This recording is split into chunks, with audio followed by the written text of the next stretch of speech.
नमस्ते सबजनालाई। आज चाहिँ म एउटा भिडियो लिएर आएको छु आफ्नो मनमा लागेको कुराहरू भन्नको लागि। भिडियो लामो पनि हुनसक्छ, एकचोटि सबैले सुनिदिनु होला भन्न अनुरोध गर्न चाहन्छु। भिडियो सुरु गर्नुभन्दा अगाडि एकचोटि यो भिडियो हेरौँ है त। विदेशमा रहेका छोराछोरीहरू मार्फत बुवा आमाहरूलाई दबाब दिने इमोसनल ब्ल्याकमेलिङ जुन खालको भएको छ, त्यसले त समाजलाई नराम्रोसँग बाँड्ने जोखिम देख्छु। तर आफ्नो निहित स्वार्थका लागि घर घरमा अन्तर्विरोध सृजना गर्दैन हुन्छ। त्यसै पनि एक्लोपनले त्यो बुवा आमाहरूलाई हैन, त्यसै पनि एउटा अवसाद जस्तो अवस्था, एङ्जाइटी जस्तो छ।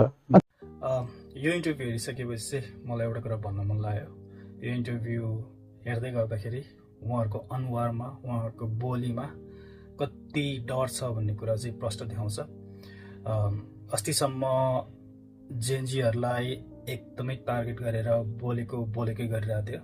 जेनजीहरूलाई नेगेटिभ बनाउनको लागि, जेनजी आन्दोलन नेगेटिभ बनाउनको लागि एकदमै टार्गेट गरिरहेको थियो भने अहिले चाहिँ अब त्यो मात्र नभएर वैदेशिक रोजगारमा गएका र बाहिर काम गर्न गएका जनताहरूलाई पनि टार्गेट गर्न सुरु गरिसकेका रहेछन्।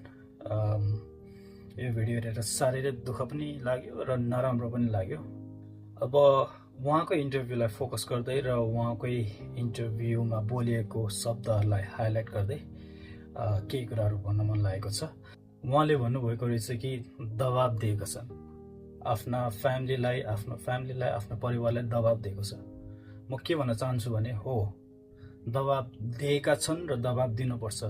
केही राम्रो कामको लागि दबाब दिनु कुनै नराम्रो कुरा होइन। म त अझ पनि भन्छु कि अझ दबाब दिनुहोस्। राम्रो कामको लागि, राम्रो सोचको लागि आफ्नो परिवार, आफ्नो छरछिमेक, आफ्नो आफन्तहरूलाई दबाब दिनुहोस्। यो पालि भनेको चेन्ज गर्ने बेला हो। अझै पनि दबाब दिन नछोड्नु होला।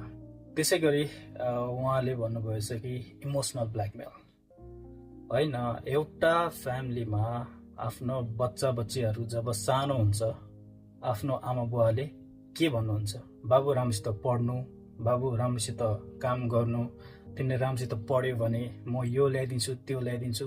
त्यो पनि एक किसिमको ब्ल्याकमेल हो नि, होइन र?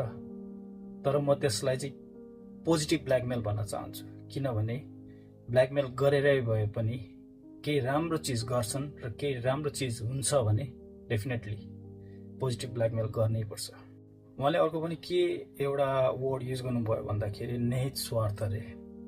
म के भन्न चाहन्छु भने डेफिनेटली त्यो हाम्रो स्वार्थ नै हो। म जस्तो लाखौँ नेपाली जनताहरू जो वैदेशिक रोजगारमा काम गर्न आउनुभएको छ, उहाँहरूको स्वार्थ नै हो, हाम्रो स्वार्थ हो। पुरानो करप्टेड सिस्टमलाई र त्यसलाई बचाइराख्ने पुरानो पार्टीहरूलाई फ्याँक्नु नै यो हाम्रो स्वार्थ हो। र अन्त्यमा उहाँले के भन्नुभएको छ भन्दाखेरि यो सुनेर मलाई अलिकति हाँस पनि उठ्यो। किनभने उहाँलाई पनि थाहा रहेछ के रहेछ भनेर, होइन? उहाँले भन्नुभयो कि बुढेसकालमा एक्लोपनले एङ्जाइटी ल्यायो अरे। म उहाँलाई प्रश्न गर्न चाहन्छु, अहिलेको यो करेन्ट सिचुएसन कसले निम्तायो?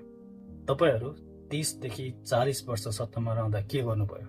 र अन्त्यमा एउटा क्वेसन, 30 देखि 40 वर्षको यो शासनमा तपाईँहरूले यसरी बाहिर काम गर्न जाने जनताहरूलाई रोक्न के गर्नुभयो? तपाईँहरूलाई मेरो विचार कस्तो लाग्यो? कमेन्ट गरेर आफ्नो विचार राखिदिनु होला। धन्यवाद।